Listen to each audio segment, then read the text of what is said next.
Hello everyone, welcome to sleepy classes. आज हम बात करने वाले हैं हरियाणा सिविल सर्विसेज में मेंस के पर्सपेक्टिव से क्या चीज़ ज़रूरी है। तो प्रीलिम्स का एग्जाम अभी लास्ट मंथ ही हुआ था, रिजल्ट भी 1-2 दिन पहले आ गया है। सो अब प्री से आगे बढ़ के मेंस के बारे में बात करेंगे यहाँ पे, बट उससे पहले जान लेते हैं कि एक्चुअली में आपका एग्जाम पैटर्न रहता क्या है। सबसे पहले हम बात करते हैं प्रीलिम्स के बारे में। तो 100 मार्क्स का आपका ये पेपर रहता है। वाई एम राइटिंग 100 मार्क्स, क्योंकि जो आपका यहाँ पे CSAT का पेपर है बेसिकली वो भी 100 नंबर का ही होता है, बट वो सिर्फ और सिर्फ क्वालिफाइंग ही नेचर होता है, यानी कि आपको सिर्फ 33% मार्क्स यहाँ पर लेकर आने हैं। तो आपकी बेसिक मेरिट यहाँ पे डिसाइड कौन सा पेपर करेगा, वो आपका GS का पेपर करने वाला है, राइट। इसके अलावा अब सेकेंड स्टेज अगर आपका प्री क्लियर हो गया है तो मेन्स के ऊपर चलते हैं।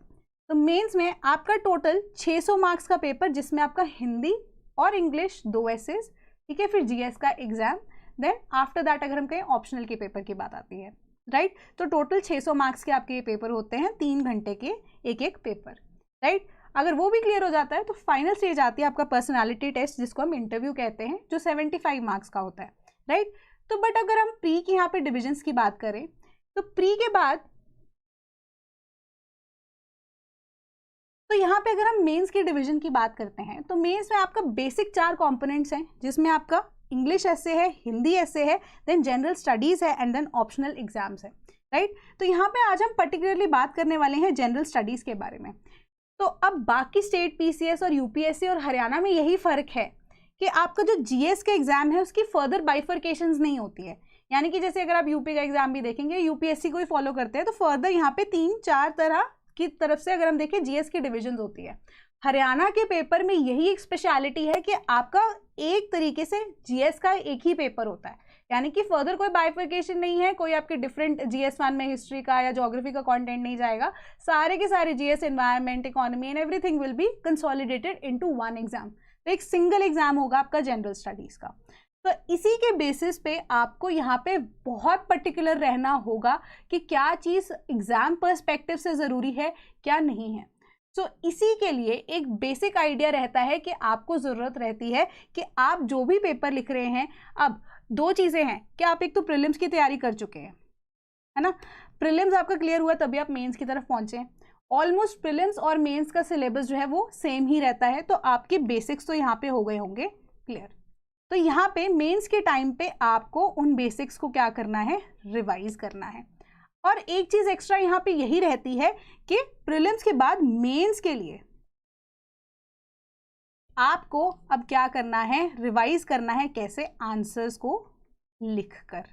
क्यों? क्योंकि अब आपको प्रीलिम्स में सिर्फ आंसर्स मार्क करने थे, यहाँ पे मेंस में आपको क्या करना है, आपको अपने आंसर्स को हैंड रिटन तरीके से लिखना है, एक स्ट्रक्चर आंसर का फॉर्म करना है। क्या चीज़ एग्जामिनर जो है चाहता है, एग्जाम पॉइंट ऑफ व्यू से क्या चीज़ ज़रूरी है, क्या नहीं है, वो कहाँ पे पता लगता है, जब आप आंसर्स लिखते हैं और उसको करवाते हैं इवैल्यूएट।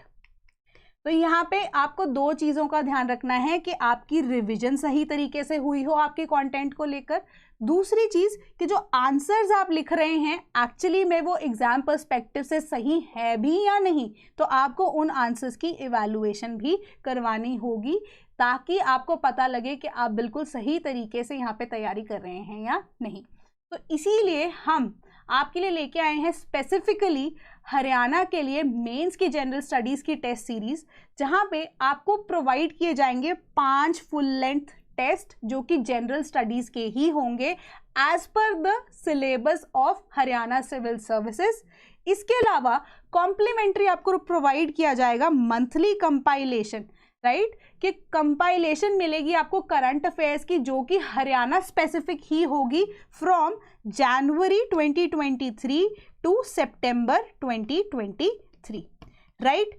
एंड साथ ही साथ ये कोर्स आपको मिल रहा है सिर्फ 4499 रुपीज़ ओनली। तो यहाँ पे आपके जो आंसर्स हैं वो इवैल्यूएट भी होंगे, इवैल्यूएशन के साथ साथ अगर आपको कोई डाउट भी होगा आप डायरेक्टली हमसे पूछ सकते हैं थ्रू द डैशबोर्ड। आपके पास बहुत सारे ऐसे जो है रहते हैं processes through which you can ask your doubts, है ना। तो आप मेल लिख सकते हैं हमें, हमारे डैशबोर्ड पे डायरेक्टली क्वेश्चन के आंसर्स के लिए हमसे पूछ सकते हैं कि क्या चीज़ सही थी क्या नहीं। एग्जामिनर जो है आपका पेपर उसी हिसाब से चेक करेगा जैसे मोस्ट लाइकली HCS में भी चेक करते हैं, राइट। सो इसी हिसाब से आपके जो आंसर्स हैं यानी कि जो मैंने आपको मेंशन किए थी चीज़ें कि जो इंपॉर्टेंट रहती हैं एग्जाम पर्सपेक्टिव में, कि आप क्या चीज़ GS के पर्सपेक्टिव से रिवाइज कर रहे हैं, पेपर में जो आपसे क्वेश्चन डायरेक्टली पूछे जा रहे हैं वो अब कितने इंपॉर्टेंट है, जो क्वेश्चंस आप पढ़ रहे हैं वो एग्जाम पर्सपेक्टिव से इंपॉर्टेंट है भी या नहीं। क्योंकि मैक्सिमम स्टूडेंट्स को यही चीज़ लगती है कि वो कहते हैं पढ़ के हम सब गए थे, बट एक्चुअली में फोकस उसी के ऊपर रहना चाहिए कि पता हो कि क्या चीज़ पढ़नी ज़्यादा ज़रूरी थी। पढ़ के सब जाते हैं बट फोकस यही रहना चाहिए कि आपको आंसर्स को किस हिसाब से लिखना है, उनकी स्ट्रक्चर्स की फॉर्मेशन कैसे होगी, कहाँ पे आप चीज़ लैग कर रहे हैं। और सबसे बड़ी बात, अब तो वर्ड लिमिट वाला इशू भी यहाँ पे आता है ना। कई बार ऐसा होता है कि एक्सेस में जितने भी हमारे जो पेपर में हम लिखते रहे हैं वो हमें पॉजिटिव मार्क्स तो कहाँ ही लेके दे, हमारे कई बार नेगेटिव में भी चले जाते हैं वो मार्क्स। तो वो सारी की सारी चीज़ें कि आप मैक्सिमम इंफॉर्मेशन मिनिमम हमारी जो वर्ड लिमिट स्पेसिफाइड है उसके हिसाब से आप कैसे दे सकते हैं, है ना। तो इन्फॉर्मेशन भी ज़्यादा वर्ड लिमिट को फॉलो करते हुए आप कैसे प्रोवाइड कर सकते हैं। तो यही बेटर तरीका है कि आप अपने आंसर्स को इवैल्यूएट करवाएं हमारे साथ मिलकर।